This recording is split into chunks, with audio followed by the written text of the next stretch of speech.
இடம்பலம் என்டர்டைன்மெண்டர்களுக்கு வணக்கம். தொடர்ச்சியா வந்து நம்ம பிக் பாஸ் ரிவ்யூ நிகழ்ச்சி பார்த்துட்டு இருக்கோம். நேற்று நடந்தது, அதே மாதிரி இன்னைக்கு நடந்தது தொடர்பா நம்ம வந்து இதுல பேசிட்டு இருக்கோம். இன்னைக்கும் நம்மளோட இது தொடர்பா பேசுறதுக்காக பிரியகரன் அவர்கள் நம்மளோட இருக்காங்க. வணக்கம். வணக்கம் வணக்கம் ஹரிஷ்.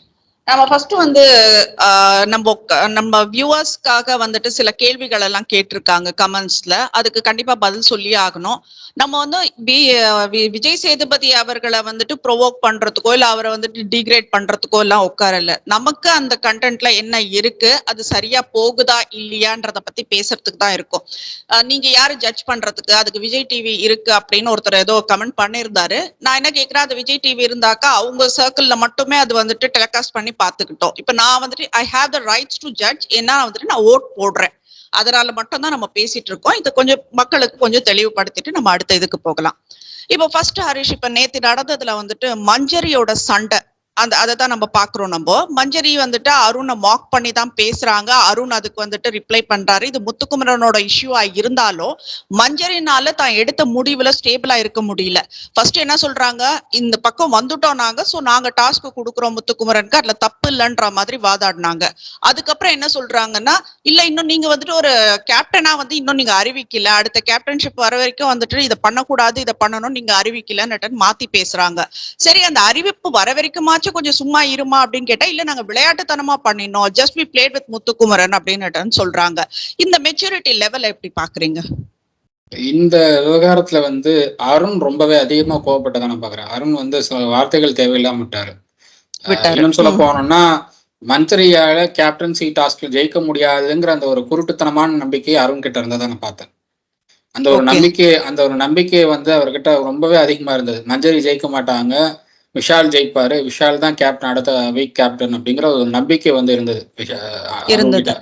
அந்த நம்பிக்கையில தான் கொஞ்சம் ஓவரா பேசினார் அவரு. பட் வந்து விஷால் தோற்றதுக்கு அப்புறம் அருண் எங்க இருக்காருன்னு தேட வேண்டிய நிலையில தான் இருந்துச்சு.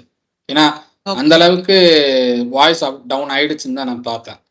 பட் இந்த விஷயத்துல வந்து மஞ்சரி கொஞ்சம் யோசிச்சு பண்ணிருக்கலாம் அப்படின்னு தான் பாக்குறேன். அட்லீஸ்ட் மஞ்சரி வந்து இப்போ மஞ்சரி விளையாட்டுத்தனமா பண்றாங்கன்னா முத்துக்குமரன் அதை வந்து சொல்ல வேண்டிய இடத்துல இருக்காரு. முத்துக்குமரனும் அமைதியா தான் இருக்காரு அருண் பேசும்போது. முத்துக்குமரனுக்கு வந்து அது ரொம்பவே அந்த டாஸ்க் வந்து பிடிக்கல, அந்த டாஸ்க் வந்து கஷ்டமா இருக்கு அப்படின்னா முத்துக்குமரன் தான் பேசணும். அருண் அதுக்கு பேச முடியாது. அருண் வந்து வீட்டுக்கு கேப்டன். பட் அந்த டாஸ்க் பண்றவர் தான் வந்து அந்த டாஸ்க் வந்து தனக்கு கஷ்டமா இருக்கா இல்லையான்னு சொல்லணும். முத்துக்குமரன் எதுவுமே சொல்லாம அருண் அதுக்காக வந்து வாய்ஸ் கொடுக்கறது எனக்கு தெரிஞ்சு ஏதோ முத்துக்குமரனுக்கு ஒரு ஸ்போக்ஸ் பர்சன் போட்ட மாதிரி இருந்துச்சு அருண். ஸோ அப்படிதான் நான் பார்த்தேன். முத்துக்குமரனுக்காக வாய்ஸ் கொடுத்துட்டு இருந்த மாதிரி தான் நான் பார்த்தேன் நான். ஸோ இதுல அருண் தேவையில்லாம இல்ல அருண் தேவையில்லாம தலையிட்டாரு. ரெண்டாவது மஞ்சரி வந்து அவங்க ஸ்டாண்ட்ல அப்படி இருந்திருக்கணும் அப்படின்னு நான் பாக்குறேன். ஏன்னா நீங்க வந்து ஸ்வாப் பண்ணிட்டாங்க, உங்களுக்கு வந்து வீட்டை ஸ்வாப் பண்ணிட்டாங்க. ஆண்கள் தரப்புல இருந்து பெண்கள் தரப்புக்கு போக சொல்லிட்டாங்க, பெண்கள் நீங்க வந்து ஆண்கள் நீ இருக்கிற இடத்துக்கு போக சொல்லிட்டாங்க. ஸோ அப்படிங்கிறப்போ அந்த ஸ்வாப் பண்ணதுக்கு அப்புறம் கேப்டன்சி டாஸ்க் நடக்கிற வரைக்கும் இல்ல, கேப்டன்சி யார் கேப்டனா இருந்தாலும் நீங்க ஆண்கள் அணி அந்த பக்கம் இருந்திருந்தா கேப்டன்சி டாஸ்க் அடுத்த கேப்டன் தேர்வாகிற வரைக்கும் எதுவுமே டாஸ்க் எதுவுமே கொடுக்க மாட்டோம்னு சொல்லுவாங்களா? ஆண்கள் கிடையாது, எப்படினாலும் ஆண்கள் அணி கொடுக்கத்தான் போறாங்க. நீங்க பண்ண வேண்டியது நாங்க பண்றோம் அப்படிங்கிற அந்த ஒரு இடத்துல இருந்து மஞ்சரி பேசியிருக்கணும் அப்படின்னு நான் பாக்குறேன். மேபி அது வந்து கன்ஃபியூஸ் ஆயிட்டாங்களா மஞ்சரி, இல்ல வந்து அருண் கிட்ட பேச முடியாதுங்கிற ஒரு ஸ்டாண்ட்ல அவங்க வந்து பின்வாங்கிட்டாங்களா அப்படின்னு எனக்கு தெரியல. பட் இதுல மஞ்சரியோட ஸ்டாண்ட் ஸ்டேபிளா இருந்திருந்தா கொஞ்சம் பெட்டரா இருந்திருக்கும். இதுல நம்ம நம்ம என்ன நினைக்கிறாங்க, அவங்க மெச்சூரிட்டி லெவல் என்ன, இல்ல ஏன் இப்படி மாறுறாங்கன்றதெல்லாம் நமக்கு புரிய மாட்டேங்குது. பட் அவங்க வீக்கெண்ட்ஸ்ல வந்துட்டு கமல்ஹாசன் சார் வந்துட்டு ஒரு விஷயத்த வெளியில இப்படி பிரதிபலிக்குதுன்றத வந்துட்டு கொண்டு வந்து கொடுத்துருவாரு. அதுக்கப்புறம் நீங்க மாத்திக்காம போகிறதெல்லாம் உங்க சௌகரியம். அது வந்துட்டு ஆனா கொண்டு வந்து கொடுத்துட்டு இருந்தாரு. பட் விஜய் சேதுபதி அதை பண்ணல. அவருக்கு என்ன பிடிச்சிருக்கோ, அவருக்கு வேண்டப்பட்டது இது, அந்த மாதிரி ஒரு பயாஸ்டா வந்துட்டு ஒரு ஏதோ ஒன்று வீக்கெண்ட்ல ஒரு நோட் கொடுத்துட்டு போயிடுறாரு. இப்ப என்ன ஆச்சுன்னா, இவ்வளவு நாளும் வந்துட்டு சாச்சனாக்கு ஒரு அட்வைஸ் பண்ற லெவல்ல இருந்தவங்க எல்லாருமே சாச்சனா சொல்றத கேட்டுட்டு அடிபணிஞ்சு போற மாதிரி தான் இருந்தது. இப்ப last week target was Soundarya, this week will be கண்டிப்பா ஜாக் ஆயிருக்கும். ஏன்னா ஜாக் தான் நேத்து ரொம்ப போராடிட்டு இருந்தாங்க. அதுவும் வந்துட்டு பாவம், அது எந்த அளவுக்கு அது போய் தப்பா போயிட போகுதுன்றதுனால அதுக்காக வந்துட்டு ரொம்ப சாரியும் கேட்காம வருத்தம் தெரிவிக்கிற மாதிரி, இல்ல சாச்சு நான் இப்படி சொல்லல அப்படி சொல்லலன்னுட்டு அவ்வளவு விளக்கம் அந்த பொண்ணுக்கு உட்காந்து கொடுத்துட்டு இருக்காங்க. இது எல்லாத்துக்கும் ஒரே காரணம் விஜய் சேதுபதி தான். அவர் அந்த டேடி அந்த ரிலேஷன்ஷிப்பை வந்துட்டு நீங்க உங்க வீட்டுல கூட்டிட்டு போயிட்டு அந்த குழந்தைய வளர்த்துக்கோங்க, யாரும் வேண்டாம்னு சொல்லல. பட் ஒரு பப்ளிக் ஷோ, இத்தனை பேர் உட்கார்ந்துட்டு இருக்கிற ஷோல வந்துட்டு இந்த டேடி கிட்ன்ற அந்த இது கொண்டு வராதீங்க. இன்னைக்கு பயப்படுறாங்க மக்கள் அவங்க கிட்ட பேசுறதுக்கு, சாச்சனாட்ட பேசுறதுக்கு. சோ நம்ம பேர் டேமேஜ் ஆயிடுமோ, ஏன்னா Soundarya doesn't deserve it. Last week அவர் பண்ணினது வந்துட்டு ஷி டசன்ட் டிசர்வ் இட். அவ என்னத்துக்காக திட்டுறாங்க என்னத்துக்காக பண்றாங்க தெரியாது. அந்த பொண்ணு உட்காந்து அழுதுட்டு இருக்குது. ஆனா அந்த கண்ணீரு கூட ஒரு கேள்வி கேட்காம போனது வந்துட்டு ரொம்ப பெரிய மனுஷத்தனமா தான் நாங்க பாக்குறோம் நாங்க. சோ இந்த ஒரு ஆட்டிடியூட் எப்படி இருந்தது சாச்சனாவோடது? ஏன்னா நேத்து எடுத்தது அவங்க ஜாம் நிறைய எடுத்திருக்காங்க. அது வந்து நான் ஃபர்ஸ்ட் என்ன சொல்றேன், அதுல ஒரு கன்ஃபியூஷன் இருந்தது. ஏன்னா சாச்சனா வந்து 2 பாட்டில் தான் எடுத்தாங்க. ஒரு பாட்டில் அவங்க வந்து கிராசரி எடுக்கும்போது எடுத்தது, இன்னொரு பாட்டில் வந்து ஆண்களோடைய பேஸ்கெட்ல இருந்து அவங்க எடுத்து போட்டிருந்தாங்க. 2 பாட்டில் சாச்சனா எடுத்தாங்க. அன்ஷிதா 2 பாட்டில் எடுத்தாங்க, ஜாக்லின் 2 பாட்டில் எடுத்தாங்க. அன்ஷிதா எடுத்தது ஜாக்லினுக்கு தெரியாது, சாச்சனாக்கு தெரியாது. ஜாக்லின் எடுத்தது அன்ஷிதாக்கும் சாச்சனாக்கும் தெரியாது. சாச்சனா எடுத்தது சாச்சனாக்கு தெரியும் சொல்றாங்களே, நான் ஜாக்லின் எடுத்துட்டு வந்ததை நான் பார்த்தேன்னு தானே சொல்றாங்க. கடைசி எல்லாமே பண்ணும்போதுதான் வந்து அந்த பில் போடுற டைம்ல நான் 2 எடுத்திருக்கேன் நீ 2 எடுத்திருக்கேன்னு ஒரு கோஆர்டினேஷன் இல்லாம சொல்றாங்க எல்லாருமே. சோ அதுதான் வந்து அந்த கன்ஃபியூஷன் காரணமா நான் பாக்குறேன். பட் இவ்வளவு ஜாம் பாட்டில் நீங்க எடுக்க வேண்டிய அவசியம் என்ன இருக்குன்னு எனக்கு இன்னும் புரியல. ஒரு கோஆர்டினேஷன்னா நீங்க முன்னாடியே ஒரு லிஸ்ட் போட்டு இதுதான் நம்மளுக்கு தேவை அப்படிங்கறது ஒரு லிஸ்ட் பண்ணி அதை மட்டும் பிக் பண்ணா பெட்டரா இருந்திருக்கும். பட் வந்து நான் இதை பாத்துக்கிறேன் நீ அதை பாத்துக்கோன்னு எல்லாம் பிரிச்சு விட்டுட்டு எல்லாரும் அதே டார்கெட்டா ஒரே விஷயத்த டார்கெட் பண்ணி போனா எனக்கு தெரிஞ்ச அந்த கன்ஃபியூஷன் இருக்கதான் செய்யும். ஜாம் பாட்டில், பிரெட்ஸ், அதே மாதிரி வந்து ஸ்நாக்ஸ் ஐட்டம்ஸ்லாம் வந்து சாச்சனா எடுக்கட்டும்னு விட்டுட்டீங்க. சாச்சனாவே அதை பிக் பண்ணட்டுமே, ஏன் நீங்க ஏன் அதுல போய் பண்றீங்க அப்படின்னு தான் கேட்பேன். ஏன்னா ஃபர்ஸ்ட் இந்த ஜாம் பாட்டில் எடுத்தது அன்ஷிதா தான். அவங்க தான் அந்த ஃபர்ஸ்ட் அந்த 2 ஜாம் பாட்டில் எடுத்து போடுறாங்க. இவங்களுக்கும் தெரியல, ஜாக்லினுக்கும் தெரியல, சாச்சனாக்கும் தெரியல. ஜாக்லின் 2 பாட்டில் அதுக்கப்புறம் எடுத்திருக்காங்க. கேட்கறாங்க, அங்க எல்லாரும் கேட்கறாங்க இதெல்லாம் எடுத்தாச்சுன்னு கேட்கறதுக்கு யாருமே எதுவும் பதில் சொல்லல. அதனால ஜாக்லின் உள்ள எடுத்து போட்டாங்க. அதே மாதிரி சாச்சனா வந்து அவங்களும் 2 பாட்டில் எடுத்து போட்டாங்க. அவங்களும் யார்கிட்டையும் கேட்கல, சாச்சனா யார்ட்டையுமே கேட்கல. அவங்களா 2 பாட்டில் பிக் பண்ணி உள்ள வச்சாங்க. ஒரு பாட்டில் உள்ள வச்சாங்க, இன்னொரு பாட்டில் தேவை அப்படின்னு சொல்லி ஆண்களோடைய டாஸ் இந்த பேஸ்கெட்ல இருந்து எடுத்து உள்ள தூக்கி போட்டாங்க. ஸோ இதுதான் வந்து நடந்தது. பட் அது கன்ஃபியூஷன் என்னன்னா, யார் 6 பாட்டில் போட்டது அப்படிங்கிறது கன்ஃபியூஷன். ஏன்னா அங்க யார் என்ன பிக் பண்ணாங்கன்னு அவங்களுக்கே தெரியல. அதுதான் வந்து விஷயம். இதுல சாச்சனா வந்து நான் 1500 ரூபாய்க்கு தான் வந்து நான் வந்து பர்ச்சேஸ் பண்ணிருக்கேன் அப்படின்னாங்க. ஆனா அவங்க வெளியில சொல்றதெல்லாம் நான் பர்ச்சேஸ் பண்ணிட்டேன் அப்படின்னு அங்க உள்ள இருக்கும்போது சொல்லியிருக்காங்க. சோ இது வந்து அவங்களுக்குள்ளேயே அந்த கால்குலேஷனும் தப்பா இருந்திருக்கு, அவங்ககிட்ட கோஆர்டினேஷனும் தப்பா இருந்திருக்கு. 3 பேரும் உள்ள போனா கோஆர்டினேஷனோட போனா மட்டும்தான் இந்த கிராசரி ஐட்டம்ஸ் வந்து பிக் பண்ண முடியும். அதுல அந்த கோஆர்டினேஷன் மிஸ் ஆகிறதுதான் வந்து இவ்வளவு கன்ஃபியூஷனுக்கு காரணமா பாக்குறேன். அண்ட் சாச்சனா வந்து ஆட்டிடியூட் காட்டுறாங்க அப்படிங்கிறது அது விஜய் சேதுபதி அவர்கள் கொடுத்த அந்த இடம் தான் நான் பார்ப்பேன். ஏன்னா கொஞ்சம் ரொம்பவே வந்து இடம் கொடுக்குறாரு அப்படிங்கிற மாதிரி தான் நான் பாக்குறேன். ஏன்னா எல்லா கண்டஸ்டன்ட்டையும் விட சாச்சனா ஒருபடி மேல தூக்கி வச்சு பாக்குறாங்க. அது எனக்கு தெரிஞ்சு கொஞ்சம் பார்ஷியாலிட்டி பாக்குற மாதிரி இருக்கு. அது மாறணும். அது it spoils the total game. It spoils the total game. ஏன்னா வந்துட்டு இப்ப லாஸ்ட் வீக்குக்கு இப்ப அந்த சண்டே முடிஞ்ச உடனே மண்டே பார்த்தாலே நல்ல ஒரு சேஞ்சஸ் தெரியுதாங்க. சாச்சனாவே என்னமோ இப்போ இன்னைக்கு டாஸ்க்குக்காக ஒரு ராணி வேஷம் கொடுக்குறாங்க. பட் ஆனா அவங்க அந்த பிக் பாஸ் வீட்டுக்கே ராணியா தான் அவங்க வாழ்ந்துட்டு இருக்காங்க இப்போ அந்த சண்டே எபிசோடுக்கு அப்புறமே. திஸ் இஸ் நாட் ரைட்ன்றதுதான் நாங்க விஜய் சேதுபதி கிட்ட திருப்பி சொல்லிட்டு இருக்கோம். What you doing is not right. என்ன வெளியில வர கமெண்ட்ஸை வந்துட்டு இவங்களுக்கு புரியுற மாதிரி இதெல்லாம் பண்ணாதீங்கன்ற மாதிரி ஒரு நாசுக்கா சொல்லணுமே தவிர நீ ஒரு கண்டஸ்டன்டா ஒரு விளையாடின்னு இருக்கிற.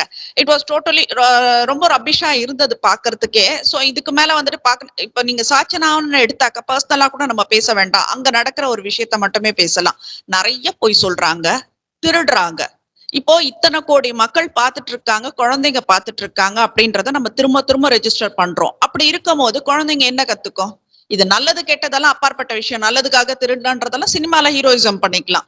பட் அந்த திருட்டு வேலையும் பொய் சொல்றதும் வந்துட்டு அந்த குழந்தைங்க ஓஹோ இப்படி எல்லாம் பண்ணா சாச்சனா மாதிரி நம்ம ஜாலியா விஜய் சேதுபதி கிட்ட இருக்கலாம் இல்ல அப்படின்ற ஒரு எண்ணம் தானே எல்லாருக்குமே வரும். சோ நீங்க என்ன கொண்டு வரீங்க அதுல?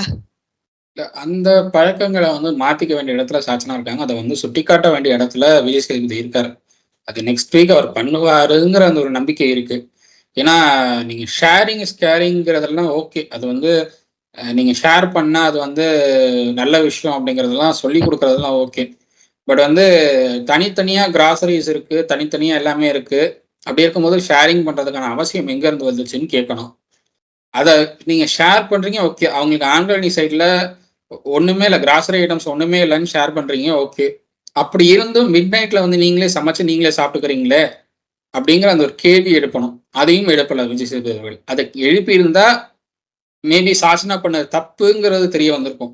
அதை எழுப்பாம விட்டது ஏன் அப்படிங்கிறது இல்லை. ஒருவேளை சாச்சனா வந்து கார்னர் பண்ணா சாச்சனா வெளியில வர்றதுக்கான பாசிபிலிட்டிஸ் இருக்கு அப்படிங்கிற மாதிரி நினைக்கிறாங்களோன்னு தெரியல. ஏன்னா இன்னைக்கு ரெண்டு நாளைக்கு முன்னாடி நினைக்கிறேன் சாச்சனாவுடைய சிஸ்டர் அவங்க வந்து ஹஸ்பண்டோட ஒரு வீடியோ போட்டிருந்தாங்க. யூடியூப்க்கு வந்து அந்த பட்டன் ஒரு சில்வர் பட்டன் ஏதோ வந்திருக்கு அப்படின்னு சொல்லி ஒரு வீடியோ போட்டிருந்தாங்க. அதுல வந்து சாச்சனாவுடைய அக்காவோட அவங்க சாச்சனோட மாமா அவங்க அக்காவோட ஹஸ்பண்ட் சாச்சனோட அக்காவும் வந்து அவங்களுக்காக ஒர்க் பண்றாங்க. ஒரு பிஆர் டீம் ஒர்க் பண்ணிட்டு இருக்கு அப்படின்னு சொல்லி சொல்றாரு. ஸோ ஆல்மோஸ்ட் வந்து சாச்சனாக்கும் பிஆர் டீம் ஒர்க் பண்ணுதுங்கிறது தான் வந்து தெரிய வருது. ஆனா அதுக்கப்புறம் அப்படியே வந்து அந்த விஷயத்த கட் பண்ணிடுறாங்க அவங்க சாச்சனோட அக்கா. ஆல்மோஸ்ட் பிஆர் டீம் சாச்சனாக்கு ஒர்க் பண்றாங்க அப்படிங்கறத புரிஞ்சுக்க முடியுது. பட் அப்படி இருந்தும் கூட உங்களுக்கு வந்து 5% ஓட்டை கூட உங்களால தாண்ட முடியல அப்படிங்கிறது தான் பெரிய விஷயம். அந்த 5% ஓட்டு கூட கிடைக்காது. ஒருவேளை எதனா சுட்டி காட்டி சாச்சனா பண்றது தப்புன்னு சொன்னா அந்த 5% ஓட்டு கூட கிடைக்காதுன்னு நினைச்சிருக்கலாம். கிடைக்காது. அப்படி கிடைக்காம போயிட்டு சாச்சனா வந்து எவிக்ட் ஆக வேண்டிய சுச்சுவேஷன் வரும். ஸோ அதனால வந்து அது பண்ண வேணாம்னு நினைச்சிருக்கலாம் விஜய் சேதுபதி. பட் வந்து நீங்க தப்பு அப்படின்னு நினைச்சீங்கன்னா அதை சுட்டி காட்ட வேண்டிய இடத்துல நீங்க தான் இருக்கீங்க. மக்கள் வந்து உங்களை கிரிட்டிசைஸ் பண்ணுவாங்க. இதுக்காக நீங்க வந்து அதை ஃபேஸ் பண்ணி தான் ஆகணும். கிரிட்டிசைஸும் வந்து விஜய் சேதுபதியை வந்து விமர்சிக்கவே கூடாதுன்னு சொல்ல முடியாது. லாஸ்ட் சீசன் வந்து கமல் அவர்கள் ஒரு சில இடங்கள்ல பேஸ்டா இருந்தப்ப கமல் அவர்கள் மேலேயும் விமர்சனங்கள் வரத்தான் செஞ்சது. கமல் அவர்கள் அதுக்கெல்லாம் ரியாக்ட் பண்ணாரு. அவர் வந்து ஷோல அதுக்கெல்லாம் ரியாக்ட் பண்ணாரு. அதுக்கெல்லாம் வந்து அதை திருத்திக்கிட்டு அதை மாத்தி காட்டினாரு. ஸோ அந்த இடத்துல அந்த மாதிரியான ஒரு மாற்றம் வந்து விஜய் சேதுபதி வரும் அப்படிங்கறத நான் எக்ஸ்பெக்ட் பண்றேன். பாக்கலாம். அது என்ன இவ்வளவு நாள் 6 வாரம் கழிச்சு கூட வந்துட்டு மாற்றம் வரலன்றதுதான் ஏமாற்றமா இருக்குன்றத நம்ம திரும்ப ரெஜிஸ்டர் பண்ணிட்டு இருக்கோம். இப்ப போன சீசன்ல பார்த்தா, அதுக்கு முன் சீசன்ல பார்த்தா இந்த ராணி வேஷங்கள் எல்லாம் நல்ல மெச்சூர்டானவங்க போட்டுட்டு இருந்தாங்க. கொஞ்சம் பார்க்க அழகாவும் இருந்தது. எனக்கு தெரியல இது எப்படி இன்னைக்கு இந்த ராஜா ராணி டாஸ்க் நடக்க போகுது. ராஜா ராணி டாஸ்க்ல ராணி வேஷம் வந்துட்டு சாச்சனா கொடுத்திருக்காங்க. எப்படி ஒட்டுமொத்த மக்கள் அதை ஒத்துட்டு கொடுக்குறாங்க? அப்ப எல்லாருமே பயப்படுறாங்களா அந்த இடத்துல சாச்சனாக்கு அப்படின்றது ஒரு கேள்வியா இருக்கு. இதுல இன்னொரு விஷயம் என்ன அப்படின்னாக்கா, யாரும் வந்துட்டு சும்மா இங்க வந்து பசியில பஞ்சத்துல எல்லாம் அடிப்படல. ஒரு நாளைக்கு இவ்வளோன்னுட்டு 100 நாளைக்கான பேமெண்ட்டும் உங்களுக்கு இருக்கு. அப்படி இருக்கும் போது யாரும் பரிதாபப்பட வேண்டிய அவசியமும் அங்க கிடையாது. அந்த வேலைக்கு சாப்பாடு இருக்கு, அவ்வளவுதான். நீ அதுக்காக திருடுறது கொள்றதுன்றதெல்லாம் வந்துட்டு நாங்க ஏத்துக்க முடியாத ஒரு விஷயமா தான் பாக்குறோம். அது நல்லதுக்காக வேணா இருக்கட்டும், எதுக்காக வேணா இருக்கட்டும், உங்களுக்கு சம்பளம் வெளியில வருது, அவ்வளவுதான் எங்களோட பிரச்சனை. இப்ப அடுத்தது வந்து பார்த்தோம்னாக்கா, இப்ப சம்பளம்ன்றது பேசுறப்ப வந்துட்டு பவித்ராவை கண்டிப்பா பேசி ஆகணும். அவங்க உண்மையிலேயே எதுக்காக பிக் பாஸ் வந்திருக்காங்கன்றது எனக்கு இப்ப வரைக்குமே புரியல. இப்ப நேத்து எபிசோட்ல பவித்ராக்கு நாய் குலைக்கிறத அப்படியே காட்டுறாங்க. சோ நீ தூங்குறதுக்காக மட்டுமே தான் நீ சம்பளம் வாங்குறனாக்கா அது மனசாட்சிக்கு விரோதமான விஷயம் இல்லையா?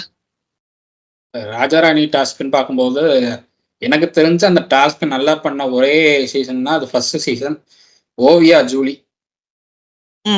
அது ஒண்ணுதான் நல்லா இருந்தது இந்த ராஜாராணி டாஸ்க்ல. அதை தாண்டி பெருசா வந்து இந்த சீசன்லயும் அந்த டாஸ்க் ஒர்க் அவுட் ஆன மாதிரி எனக்கு தெரியல. அண்ட் பவித்ரா பத்தி பேசும்போது பவித்ரா வந்து அவங்க இன்னுமே வந்து எதுக்காக பிக் பாஸ் வீட்டுக்குள்ள போயிருக்காங்கிறது தெரிஞ்சுக்காம தான் இருக்காங்க. இதுக்கு நடுவுல ராணவ் வந்து அவங்களுக்கு டார்ச்சர் பண்ணிட்டு இருக்காரு, லவ் கண்டென்ட் கொடுக்கலாம் அப்படிங்கிற அந்த ஒரு இதுல. பட் அதையும் ஃபேஸ் பண்ணிட்டு இருக்காங்க. அதே நேரம் வந்து அவங்களால வந்து கண்டென்ட் என்ன கண்டென்ட் கொடுக்கறதுன்னு அப்படிங்கறதும் அவங்களுக்கு தெரியல. ஒரு கன்ஃபியூஸ்டான ஸ்டேட்ல அவங்க இருக்காங்க அப்படின்னு தான் நான் பாக்குறேன். பட் ஸ்டில் அவங்க நினைச்சா முடியும் அப்படிங்கிறது தான் நான் நினைக்கிறது. ஏன்னா இவ்வளவு நாள் அவங்க வந்து பிக் பாஸ் வீட்டுக்குள்ள இருக்காங்கன்னா யார் எப்படிங்கிறத புரிஞ்சுக்கிட்டு இருப்பாங்க. கண்டிப்பா. ஒரு ஒரு 35 நாள் 40 நாள் ஆகுது அப்படிங்கப்போ யார் எப்படிங்கிறத புரிஞ்சுட்டு இருப்பாங்க. அவங்களுக்கு ஏத்தபடி கேம் ஆட ஆரம்பிச்சா அவங்களால நிச்சயமா 60 to 70 டேஸ் வரைக்குமே அங்க சர்வை பண்ண முடியும். பட் ம். அத பண்ணுவாங்களா அப்படிங்கிறது எனக்கு தெரியல. ஏன்னா இவ்வளோ நாள் அமைதியா இருந்துட்டு இதுக்கு மேல பண்ணுவாங்க அப்படிங்கிற நம்பிக்கை எனக்கு இல்ல. ஒரு சீசன்ல வந்து ரைஸா பண்ணாங்க. ரொம்ப அமைதியா இருந்தாங்க. ஆரம்பத்துல ஒரு 45 டேஸ் அமைதியா இருந்தாங்க. அதுக்கப்புறம் வந்து ரைஸ் ஆனாங்க ரைஸா. அது மாரி ம். வேணா பண்ணலாம். பட் அப்படி பண்ணா கூட அது மக்கள்கிட்ட ரீச் ஆகுமான்னு எனக்கு தெரியல. ஏன்னா தெரியல. நெறைய கன்டென்ட் பண்ண ரியா வந்து 24/7ல நெறைய கன்டென்ட்ஸ் குடுத்தாங்க. அத வந்து 1 ஹவர் ஷோல டெலிகாஸ்டே பண்ணாம வச்சுட்டாங்க. அப்படி ம். கன்டென்ட் குடுத்த ரியாவே வந்து வெளியில அனுப்பியிருக்காங்கங்கிறப்போ, பவித்ரா கன்டென்ட் குடுத்தாலும் அது டெலிகாஸ்ட் ஆகுமாங்கிற ஒரு கேள்வி இருக்கு.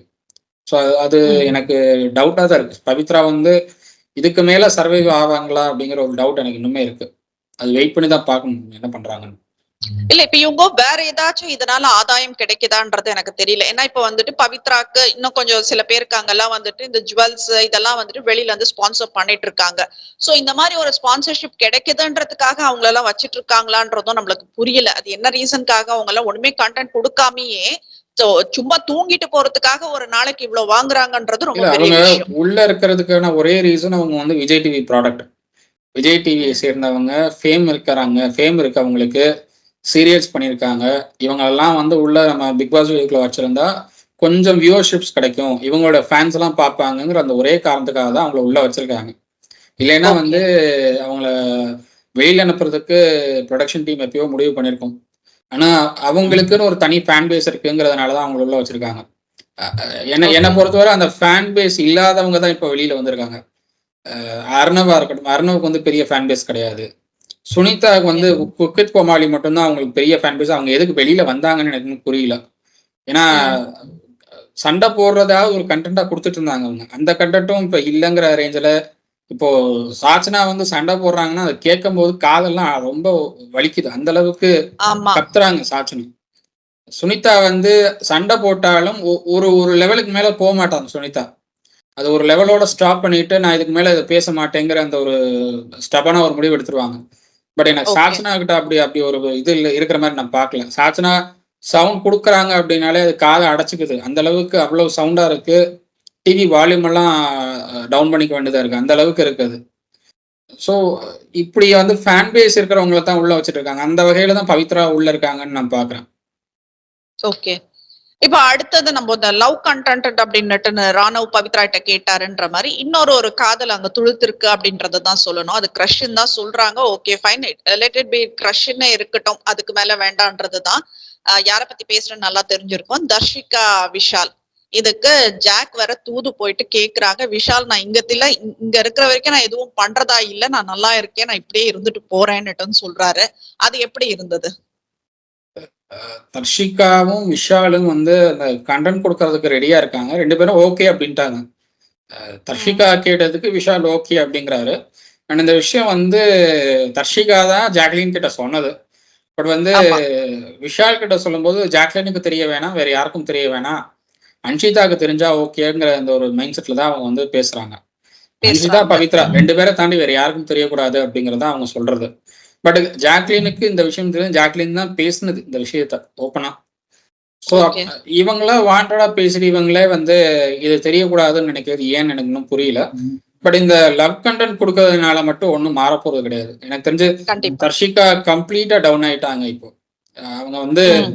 கம்ப்ளீட்டா கன்டென்ட்டே இல்ல அப்படிங்கிற மாரி 0 அப்படிங்கிற ஒரு இடத்துக்கு வந்துட்டாங்க. இனிமே ஃப்ரம் 0ல வந்துட்டாங்க. இருந்து அவங்க ஸ்டார்ட் பண்ணி போறதுங்கிறது, அது ரொம்ப பெரிய கஷ்டமான விஷயம். நீங்க லவ் கன்டென்ட் குடுக்குறேன்னு சொல்லி நீங்க ஃப்ரம் த பிகினிங் 0ன்னு ஆரம்பிச்சு பண்ணீங்கன்னா, அது எங்க கொண்டு போய் நிறுத்தும்னு சொல்ல முடியாது. ஏன்னா, இவ்வளவு நாள் நீங்க வந்து லாஸ்ட் 2 வீக்ஸா நீங்க ஒண்ணுமே பண்ணல அப்படிங்கிறப்போ, அது அப்படியே உங்களுக்கு டவுன்ஃபாலா தான் இருக்கு. அது வந்து நீங்க வந்து அப் பண்ணணும் அப்படின்னா, அது மக்கள் எப்படி எடுத்துக்குவாங்கன்னு எனக்கு இன்னும் புரியல. சோ இல்ல அது அதுதான் தர்ஷிகா மக்கள் வந்துட்டு பண்ற நம்மள ஓரம் கட்டுறாங்கன்றத புரிஞ்சுக்கினாங்க தர்ஷிகா. அதனாலதான் இப்ப அடுத்தது இப்ப பிக் இல்ல பாஸ்னாலே ஓரம் வந்துட்டு ஒரு கட்டுறாங்கல்ல, லவ் கண்டென்ட். அவங்க ஓரம் கட்டுறாங்கல்ல, அவங்களா ஒதுங்கிட்டாங்க. அவங்களா ம். ஓகே. ஒதுங்கிக்கிட்டாங்க. அவங்களுக்கு வந்து ஈகோ கிளாஷ் இருக்கு. நெறைய ஈகோ கிளாஷ் இருக்கு. ஒண்ணு ஓகே. சௌந்தர்யா கிட்ட இருக்கு. இன்னொன்னு ஜாக்லின் கிட்ட இருக்கு. இன்னொன்னு மஞ்சரி கிட்ட இருக்கு. சோ இப்படி வந்து ம். ஒவ்வொருத்தர்ட்டயும் தனித்தனியா ஈகோ கிளாஷ் இருக்கு. அவங்களுக்கு ஈகோ கிளாஷ் இல்லாத 2 பேருன்னா அன்ஷிதாவும், பவித்ராவும் தான். ஏன்னா அவங்க Okay. வந்து ஒரு க்ளோஸ் ஃப்ரெண்ட்ஸா ஒரு பாண்ட் கிரியேட் Close பண்ணி போயிட்டு friends. இருக்காங்கிறதுனால அந்த ஒரு ஈகோ கிளாஷ் அவங்க 2 பேர்ட்டையும் வரல. மத்த எல்லார்கிட்டயும் அவங்களுக்கு ஒரு ஈகோ கிளாஷ் இருக்கு.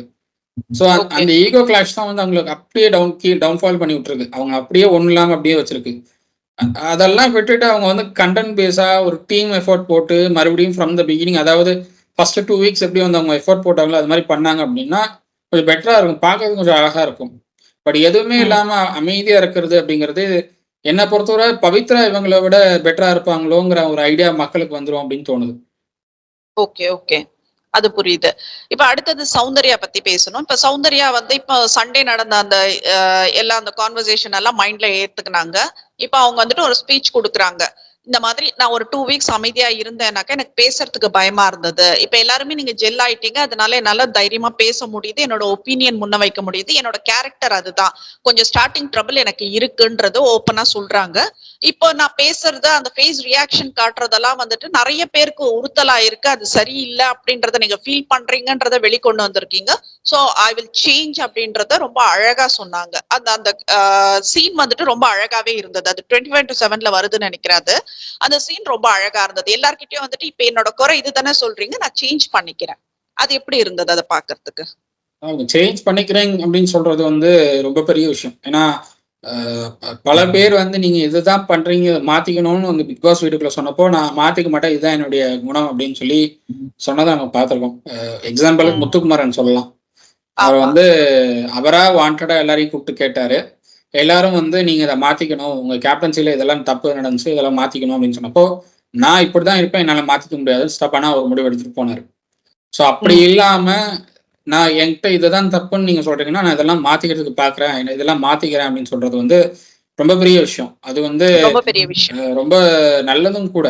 பட் வந்து இது எங்க ஸ்டார்ட் ஆச்சு அப்படின்னா வைல்ட் கார்டு என்ட்ரிஸ் எல்லாம் உள்ள வந்தாங்க. உள்ள வந்த உடனே வந்து சௌந்தர்யா பத்தி அவங்க சொன்ன ஒரே விஷயம் அவங்களுடைய ரியாக்ஷன்ஸ் வந்து மக்கள்கிட்ட பெரிய சப்போர்ட் கொடுக்குது அப்படிங்கிறது தான்.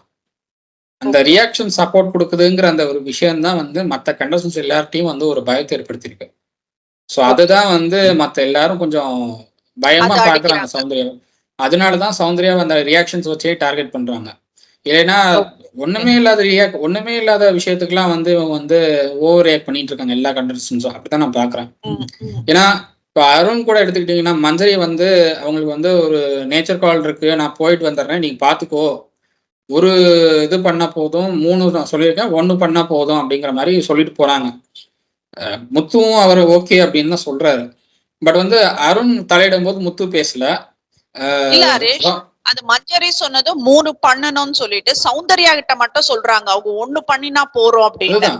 3 முத்துக்கிட்ட சொன்னது 3 பண்ணுங்க அப்படிங்கிறது.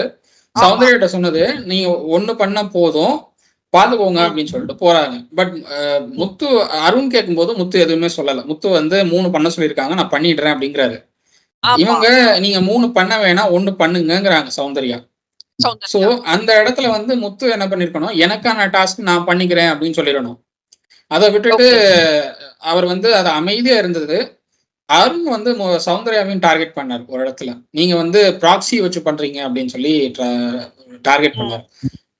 அந்த மாதிரியான டார்கெட்ஸ் எல்லாம் வந்து இந்த ரியாக்ஷன்ஸ் அந்த வைல்ட் கார்டு என்ட்ரிஸ் வந்ததுக்கு அப்புறமா தான் அதிகமாச்சுன்னு நான் பாக்குறேன். ஸோ இதெல்லாம் இந்த மாதிரியான டார்கெட்ஸ் எல்லாம் வந்து அதிகமாறதுனால தான் வந்து விஜய் சேதுபதி கண்டிச்சாரோ அப்படிங்கிற அந்த ஒரு எண்ணமும் எனக்கு இருக்கு. ஸோ இதெல்லாம் மாத்திக்கிறேன் அப்படின்னு இப்போ சௌந்தர்யா சொல்றது நல்ல விஷயம், அது வந்து வரவேற்க வேண்டியது. பட் ஸ்டில் மாத்திக்க வேணாம் அப்படிங்கறத நான் சொல்லுவேன். நான் அந்த ரியாக்ஷன்ஸ் தான் வந்து சௌந்தர்யா. அவங்க உள்ள இப்ப எப்படி இருக்காங்களோ அதுதான் சௌந்தர்யா. அதை தாண்டி வந்து அவங்க மாத்திக்கிட்டாங்க அப்படின்னா சௌந்தர்யாவை இருக்க மாட்டாங்க. நான் ரொம்ப ஓப்பனா சொல்றது அதுதான் சொல்லுவேன். ஏன்னா எல்லாரும் அவங்க கூட ஒர்க் பண்ண எல்லாரும் சொல்றது இப்ப எப்படி சௌந்தர்யா இருக்காங்களோ அதுதான் சௌந்தர்யா. செட்லயும் அவங்க இப்படிதான் இருப்பாங்க, உள்ளயும் அப்படிதான் இருக்காங்க அப்படிங்கறத எல்லாரும் சொல்றது. அப்படிப்பட்ட சௌந்தர்யாவை நீங்க சேஞ்ச் பண்ணணும் சொல்றீங்கன்னா நீங்க தான் சேஞ்ச் ஆகணும். சௌந்தர்யா சேஞ்ச் ஆக வேண்டிய அவசியம் இல்லைன்னு நான் பாக்குறேன். கண்டிப்பா ஃபைனலா வந்துட்டு இத பேசணும். கண்டிப்பா ரஞ்சித் சார் வந்துட்டு ஆனந்தி பத்தி ஒரு விஷயத்த சொல்றாரு, அந்த நாமினேஷன் அப்ப சொல்றாரு, ஆனந்தி வந்துட்டு சம்பந்தமே இல்லாம தேவையே இல்லாம அருணோட அந்த ஸ்ட்ரிங் ஒண்ணு எடுத்தாங்க. அவர் வந்துட்டு அந்த அளவுக்கு டைம் கொடுத்தாரு. அட்லீஸ்ட் இந்த விஷயத்த பேசுறதுக்கு ஒருத்தருக்காச்சும் அங்க இருக்கே அப்படின்றத ரொம்ப பாராட்ட வேண்டிய ஒரு விஷயம். ஏன்னா அது பசியில என்னமோ பசி பட்னியில பஞ்சத்துல போட்ட மாதிரி தான் ரியாக்ட் பண்ணாங்க ஆனந்தி. பட் இவர் கிளீனா சொன்னாரு, அவரு டைம் கொடுத்தாரு, அதுக்கப்புறம் சாரியும் கேட்டாரு, இதுக்கு மேல என்ன எதிர்பார்க்கறாங்கன்னு எனக்கு தெரியல அப்படின்றது ரொம்ப அழகா சொன்னாரு. ஆனா மத்தவங்க யாரும் அது வாய் திறக்கல. அது எப்படி இருந்தது அது? ஆக்சுவலா வந்து ஆனந்தி பண்றதும் சில விஷயங்கள் தவறா தான் இருக்கு. ஆனந்தி வந்து தேவையில்லாத விஷயங்கள்லாம் வந்து தன் தலையில தூக்கி வச்சுக்கிறாங்க அப்படின்னு தான் நான் பார்க்குறேன். ஸோ அந்த வகையில ஆனந்திக்கு இது ஒரு பாடமா இருக்கும் அப்படிங்கிறத நான் பார்க்குறேன். ஏன்னா ரஜித் அவர்கள் சொல்றது ஓகே. பட் வந்து அத கொஞ்சம் ஓப்பனா பேசியிருக்கலாம். என்ன இஷ்யூ அப்படிங்கிறத கொஞ்சம் ஓப்பனா வந்து ஆனந்தி கிட்டயே பேசியிருந்தா கொஞ்சம் பெட்டரா இருந்திருக்கும் அப்படின்னு நான் பார்க்குறேன். ஏன்னா ஆனந்தி சொன்னா கேட்டுக்கக்கூடிய அத மாத்திக்கக்கூடிய ஆள் தான். அது மாத்திக்க மாட்டேன்னு சொல்ல மாட்டாங்க ஆனந்தி. அத வந்து அதுவும் ரஞ்சித் அவர்கள் சொல்லும்போது அக்செப்ட் பண்ணிக்குவாங்க. ஏன்னா ரஞ்சித் கண்டிப்பா. அவர்கள் வந்து ரொம்ப பொலைட்டா பேசக்கூடிய ஆளு. எங்கேயும் வந்து ரொம்ப சவுண்ட் குடுத்து எதுவும் பேச மாட்டாரு அப்படிங்கிறப்போ, அது கேட்பாங்க அப்படின்னு தான் நினைக்கிறேன் நான் ஆனந்தி. ஸோ அப்படிங்கிறப்போ ஆனந்தி கிட்ட இவரே பேசியிருக்கலாம். பேசி அதுக்கு ஒரு முடிவு என்னங்கிறத தெரிஞ்சிருக்கலாம். தெரிஞ்சதுக்கு அப்புறம் வேணா அத வந்து சொல்லியிருக்கலாம். பட் அத எதுவுமே சொல்லாம டைரக்ட்டா வந்து பேசினது அப்படிங்கிறது எனக்கு தெரிஞ்சு அது கொஞ்சம் அவரு பேசியிருந்தா பெட்டரா இருந்திருக்கும் அப்படின்னு நினைக்கிறேன் நானு. And okay. மார்க்கிங் வந்து அது இப்போ கூட நடந்துட்டு தான் இருந்தது. சௌந்தர்யா பத்தி மார்க் பண்ணிட்டு தான் இருந்தாங்க. சௌந்தர்யா பத்தி மார்க் பண்ணிட்டு இருக்கும்போது கேப்டனா அருணும் அங்க தான் இருந்தாரு. அவரும் அத பத்தி எதுவுமே கண்டுக்கல. ஸோ அப்பல்லாம் கண்டிப்பா. வந்து கேள்வி கேட்கணும். அப்பல்லாம் நீ கேள்வி கேட்காம எனக்கு தெரிஞ்சு ரஞ்சித் அவர்களும் அங்க தான் இருந்தாரு. ரஞ்சித் அவர்கள் சிரிச்சுட்டு இருந்தாரு. முத்துக்குமரனையும் மார்க் ஓகே. பண்ணிட்டு இருக்கப்பறம் சிரிச்சுட்டு தான் இருந்தாரு. சௌந்தர்யா மார்க் பண்ணும்போது சிரிச்சுட்டு தான் இருந்தாரு. ஸோ அதெல்லாம் வந்து நீங்க கேள்வி கேட்டிருந்தா ஓகே. நீங்க கேள்வி கேட்காதப்ப அடுத்தவங்கள பத்தி நீங்க சொல்றதுக்கு எனக்கு தெரிஞ்சு அதுக்கு தகுதி இருக்கா அப்படின்னு எனக்கு தெரியல. So okay. எனக்கு அந்த இடத்துல ரஞ்சித் அவர்கள் கொஞ்சம் வித்தியாசமா தெரிகிறாரு. ஓகே. இப்ப இன்னைக்கு லாஸ்ட்டா போலாம். இன்னைக்கு வந்துட்டு ப்ரோமோ பாக்குறப்ப வந்து மஞ்சரி ஆஸ் எ கேப்டன் அவங்களுக்கு ஒரு 3 பேட்ஜ் குடுத்துருக்காங்க. அது ஏதாச்சும் வந்துட்டு ஒரு அன்ஹாப்பியா அங்க ஒரு விஷயம் நடந்தது, இல்ல இன்ஜஸ்டிஸா இருந்தது அப்படின்னாக்கா ஒரு பேட்ஜா ரிமூவ் பண்ணலான்றது. ஆனா முதல் நாளே வந்துட்டு 2 பேட்ஜ் எடுக்கப்பட்டிருக்கு. ஒண்ணு வந்து இது அந்த அருண் மார்க் பண்ணின ஒரு விஷயத்துக்காக ஒண்ணு எடுக்கப்பட்டிருக்கு. சாச்சனா வந்து இவரு ராணவ் வந்து அந்த நடுவுல இருக்கிற அந்த ஸ்ட்ரிங்க வந்துட்டு மாறி தாண்டி போனாரு. அதை நீங்க பார்த்துட்டு தான் இருந்தீங்க. எல்லாருமே பார்த்துட்டு தான் இருந்தாங்க. நீங்களும் பார்த்துட்டு தான் இருந்தீங்க. அதை கேள்வி கேட்கலன்ற மாதிரி தட் வாஸ் குட் தான். அந்த ஒரு பாயிண்ட் கொண்டு வந்தது நல்ல விஷயம். சோ ரெண்டு பேட்ஜை வந்துட்டு ரிமூவ் பண்ணிருக்காங்க. எனக்கு தெரிஞ்சு இந்த ஒரு நாள்லயோ இல்ல நாளைக்கோ இன்னொரு பேட்ஜ் ரிமூவ் பண்ணப்படலாம். இதுக்கே மஞ்சரி வந்துட்டு கண்ணுல கண்ணீர் விடுறாங்க. அப்போ நீங்க இவங்களுக்கு அருண்கெல்லாம் எடுத்தப்ப அவருக்கெல்லாம் எவ்வளவு கஷ்டமா இருந்திருக்கும்ல. இப்ப அருண் அடுத்தவங்களுக்கு வந்து செய்யறப்ப நம்மளுக்கு அந்த வலி அருணுக்கு தெரியறது இல்ல. சொன்னதெல்லாம் வந்து சம்பந்தமில்லாத காரணங்கள். ம். அது வந்து அததான் சொல்றோம். ஒரு சரியான காரணத்தோட நீங்க வந்து அவருடைய ஸ்ட்ரிங் எல்லாம் எடுத்திருந்தீங்கன்னா, அது வந்து விமர்சனம் வந்திருக்காது அதுல. பட் ம். காரணமே இல்ல. அது வந்து சும்மா சப்பையா ஒரு காரணம் சொல்லிட்டு நீங்க வந்து அவரோட ஸ்ட்ரிங்ஸ் எல்லாம் ரிமூவ் பண்ணது, அதுவே கொஞ்சம் தவறா இருந்தது. பட் இப்போ மஞ்சரி விஷயத்துல முத்துக்குமரன் பண்றதும் என்ன பொறுத்தவரை தவறு தான். ஏன்னா, நீங்க ஆண்களணி வந்து பெண்களணியில இருக்கிற எல்லாரையும் மார்க் பண்றீங்க. உள்ள அங்க பெட்ரூம்ல.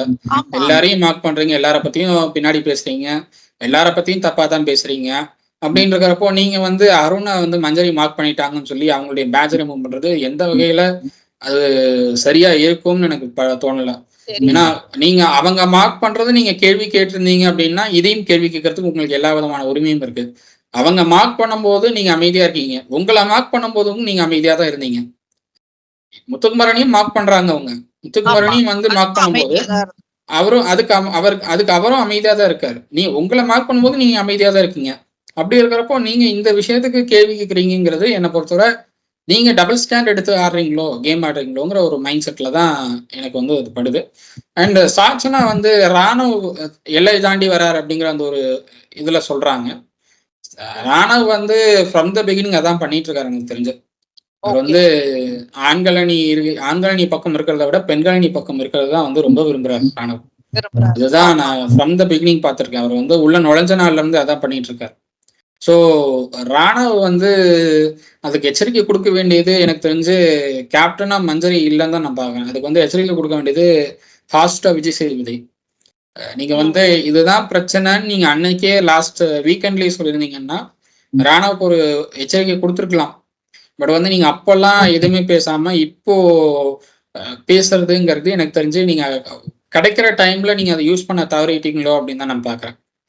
ஸோ சாட்சினா சொல்றது ஓகே, கேப்டனா நீங்க வந்து இதை பேசியிருக்கணும் அப்படிங்கறது சொல்றது ஓகே. பட் வந்து இதை தடுக்க முடியாது அப்படின்னு தான் நான் பாக்குறேன். ஏன்னா ராணவ் வந்து கேப்டனா மஞ்சரி சொன்னதுன்னு சொல்லியும் கேட்கறக்கூடிய நிலையை இல்லைன்னு தான் நான் பாக்குறேன்.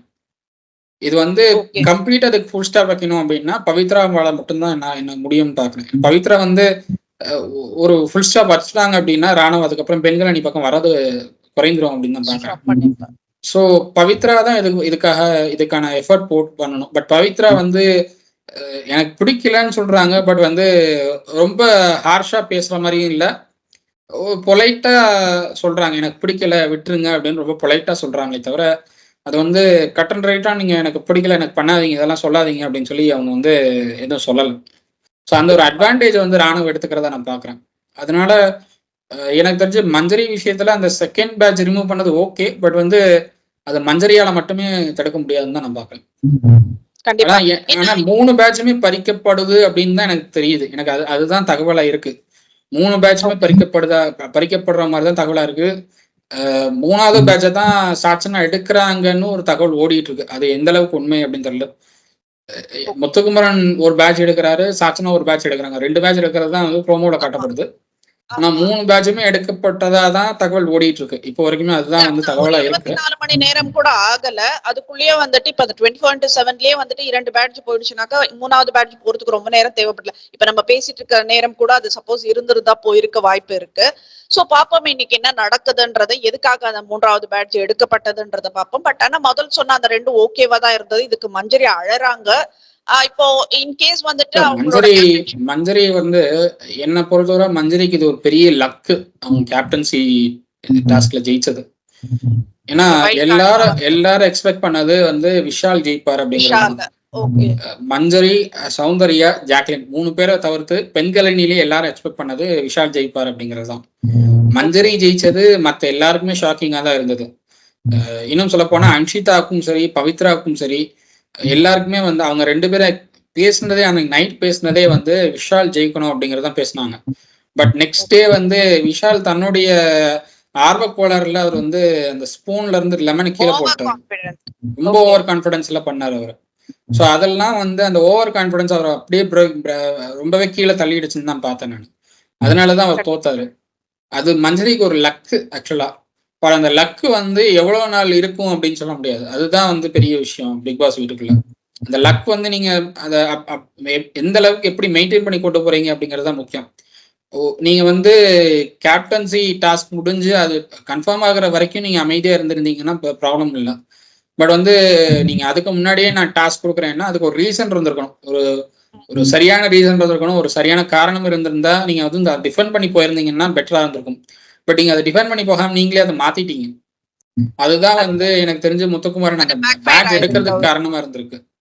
ஏன்னா நீங்க டிஃபெண்ட் பண்ணி நான் இதுக்குதான் நான் வந்து டாஸ்க் கொடுத்தேன் அப்படின்னு சொல்லி டிஃபெண்ட் பண்ணியிருந்தீங்கன்னா அந்த காரணமே வந்திருக்காது. முத்துக்குமாரன் பேட்ச் எடுக்கிறதுக்கான ரீசனே வந்திருக்காது.